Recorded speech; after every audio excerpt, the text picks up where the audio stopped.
मुश्किलात का हल क्या है। औलिया अल्लाह सूफ़ी बरकत अली लुधियानवी, उनके गद्दी नशीं और उनके दमाद मियाँ मोहम्मद मंजूर अहमद गराया साहब, जो कोई भी उनसे मुश्किलात का हल तलाश करने आता, मुश्किलात में गिरा हुआ आता और वो इसको मुश्किलात का क्या हल बताते। मैं एक मरतबा उनके पास बैठा हुआ था, औलिया अल्लाह मियाँ मोहम्मद मंजूर अहमद साहब बता रहे थे कि अगर कोई भी कुरान की ये सूरतें, सूरत फातिहा, सूरत अखलास, सूरत फलक और सूरत नास, ये 41 मरतबा पढ़ेगा तो उसका गुजारा ही होगा। और फिर बताते हैं कि अगर कोई इन सूरतों को 71 मरतबा पढ़ेगा सुबह और शाम, उसका दफा हो जाएगा मुसीबतों और बीमारियों और परेशानियों से। और ये अल्लाह फरमाते हैं कि अगर कोई इन सूरतों को 111 मरतबा पढ़ेगा, सूरत फातिहा को, सूरत अखलास, सूरत फलक और नास को 111 मरतबा सुबह और 111 मरतबा शाम को पढ़ेगा, तो जो आसमान से बीमारियां, मुसीबतें, शर, शैतान, किसी किस्म की भी टेंशन, रिज़्क़ की कमी, वो सब आती हैं तो अल्लाह पाक इनकी बरकत से वो उसको ख़त्म कर देते हैं और शर, मुसीबतें, परेशानियां उसके इलाके से भाग जाती हैं। इससे जिन्नात का असर, जादू का असर, परेशानियां, हसद, हर किस्म की बीमारी से अल्लाह पाक उसको बचा लेते हैं। और जो इसको अपने मामूल का हिस्सा बना लेता है वो बीमारियों और परेशानियों से बचा रहता है। एक मरतबा मैं औलिया अल्लाह मियाँ फजान साहब के पास बैठा हुआ था, एक लड़का आया और कहने लगा कि बाबा जी मैं आपके पास पहले भी आया था और मैं परेशान बहुत हूँ रिज़्क़ की वजह से। तो मियाँ फजान साहब कहने लगे जो तुमको जिक्र अज़कार दिया गया है वो करते हो। वो कहने लगा जी मैं बिल्कुल वो जिक्र अज़कार करता हूँ और अब भी परेशान हूँ।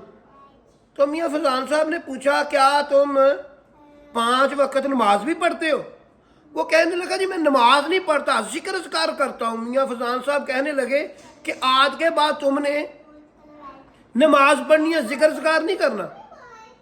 जो भी जिक्र अज़कार उनको देते हैं, ख़ास तौर पर ये 4 सूरतें जो मैंने बताई हैं पहले, नमाज पढ़ने के बाद जो भी इन सूरतों को मामूल का हिस्सा बना लेता है और शाम को अपने घर में जिक्र की, अल्लाह और अल्लाह के नबी सल्लल्लाहु अलैहि वसल्लम के नामों का जिक्र करता है, अल्लाह पाक उनके घर से मुसीबतें, परेशानियां, रिज़्क़ की कमी, हर किस्म की तंगी दूर कर देता है और उसकी ज़िंदगी में खुशियाँ ही रह जाती हैं।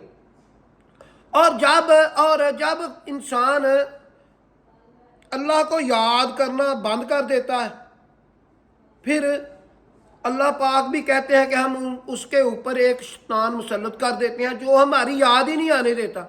मैंने जो गौर किया है, आम तौर पर परेशानी पर जो वो जिक्र अज़कार अता करते हैं वो इन 4 सूरतों का बहुत ज़्यादा जिक्र अज़कार देते हैं। इनके साथ साथ तीसरे कलमे का भी वो जिक्र देते हैं। फिर तीसरे कलमे के साथ साथ उसका आखिरी हिस्सा परेशानी के लिए भी अता करते हैं, जैसे ला हौला वला कुव्वता इल्ला बिल्लाहिल अलिय्यिल अज़ीम। ये जन्नत के खजानों में से खजाना है। और औरतों को आम तौर पर पढ़ने के लिए सैयदना करीम सल्लल्लाहु अलैहि वसल्लम देते हैं और मर्दों को पढ़ने के लिए बिस्मिल्लाहिर्रहमानिर्रहीम, ये जिक्र दुआम है।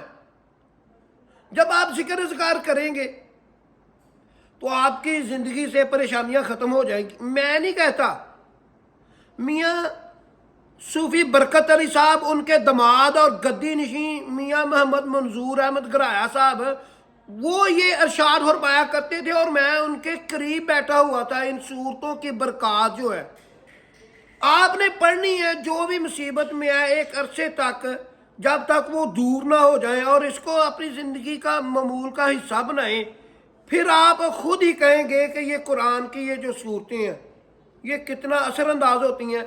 صوفی برکت علی صاحب یہ کہا کرتے تھے کہ گھر میں جو پریشانیاں ہیں ان کا کوئی بھی حل نہیں نظر آیا سوائے اس کے کہ سبحان اللہ و بحمدہ. اللہ تعالی ہمیں ذکر اذکار کرنے کی توفیق عطا فرمائے. اسلامی اچھی ویڈیو دیکھنے کے لیے میرا چینل ضرب الاسلام سبسکرائب کر لیں, بیل آئیکن کا نشان کو آن کر لیں تاکہ میری لیٹسٹ